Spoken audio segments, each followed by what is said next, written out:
अस्सलाम वालेकुम वरहमतुल्लाह dear viewers, उम्मीद है इंशाल्लाह आप खैरियत से होंगे। अल्हम्दुलिल्लाह नई वीडियो के साथ हाजिर हूँ। कुछ दिन मसरूफियात थी, वो व्लॉग्स में मैं इंशाल्लाह बता रहा हूँ, वो भी ज़रूर देखें। आज हम बात करेंगे कि आपने उम्रा कर लिया, मक्का की पहले बात करेंगे कि आपने उम्रा कर लिया, अब आप क्या आगे करेंगे। ठीक है, तो उस सिलसिले में मैं बताता चलूँ कि हमने ये कवर किया है कि हम किस तरह से मक्का में आएंगे, क्या क्या स्टेप्स होंगे, फिर उम्रा किस तरह करना है, सारा तरीका इहराम का, ये सारी चीज़ें कवर्ड हैं। लेकिन अब आपने उम्रा कर लिया, अब जो बाकी दिन है आपके मक्का में, वो आप क्या क्या काम कर सकते हैं, इस पे आज बात करते हैं। सबसे मेन चीज़ इसके लिए आप जाते हैं वो तो उम्रा ही है, ठीक है, और उम्रा कुछ घंटों में मुकम्मल हो जाएगा। अक्सर हमारे लोग पैकेज लेके जाते हैं 20-21 दिन का, ये एवरेज पैकेज हमारा होता है। इसमें क्या होता है कि पहले 3-4 दिन मक्का में होते हैं, फिर उसके बाद मदीना में हफ्ता 10 दिन होते हैं, फिर वापस बाकी दिन मक्का में होते हैं, वहाँ से लोग आ जाते हैं पाकिस्तान। ये मैं जनरल बात कर रहा हूँ। कुछ लोगों के पैकेज मुख्तलिफ होते हैं, 5-10 दिनों के लिए जाते हैं, कुछ ट्रांजिट पे उम्रा करके चले जाते हैं, कुछ लोग जो है वो मक्का जाके मदीना जाके वहीं से फ़्लाइट पकड़ के वापस आ जाते हैं। तो मैं जनरली एक बात कर रहा हूँ कि मक्का में आप जो बाकी दिन है वो आपने क्या क्या आप कर सकते हैं। ठीक हो गया। अब आपने उम्रा किया, उस दिन आपको ज़ाहिर है बहुत ज़्यादा थकावट होगी। मैंने पहले वीडियो में बताया है कि जब आप आएंगे तो आपका बहुत ज़्यादा टाइम इस सारे प्रोसेस में लगेगा, और तकरीबन 24 घंटे तो आपको जागना ही पड़ेगा सारे प्रोसेस में, फ़्लाइट से लेकर एयरपोर्ट पे वेट, फिर जद्दा आने तक का वेट, ETC सारा उस वीडियो में, या ये उसका लिंक है, ज़रूर वो भी देखें।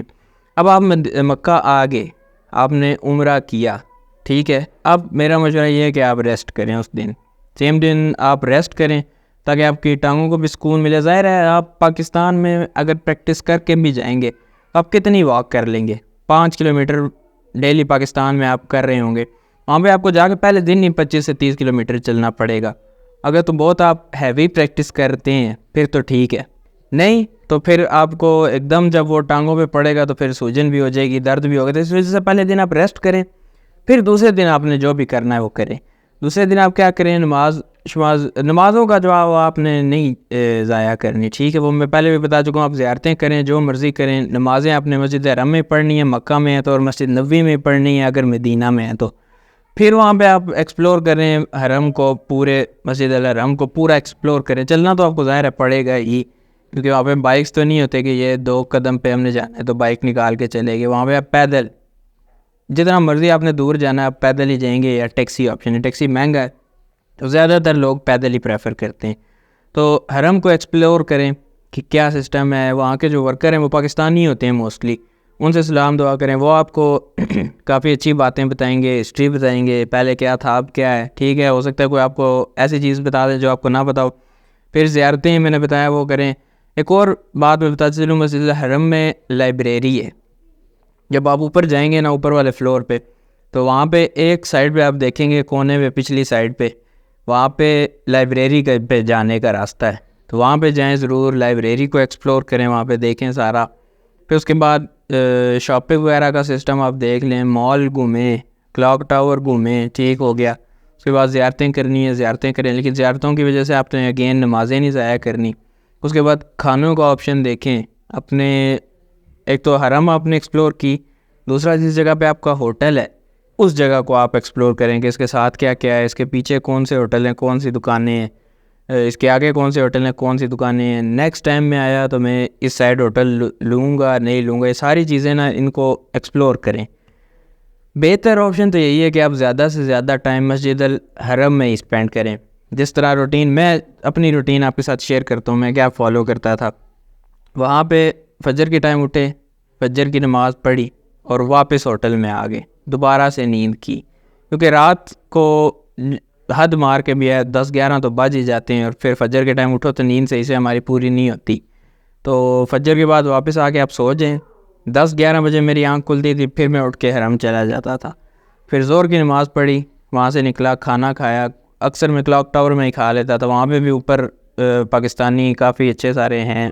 क्लॉक टावर नहीं, सॉरी, उसके साथ जो सफ़वा टावर है उसकी मैं बात कर रहा हूँ।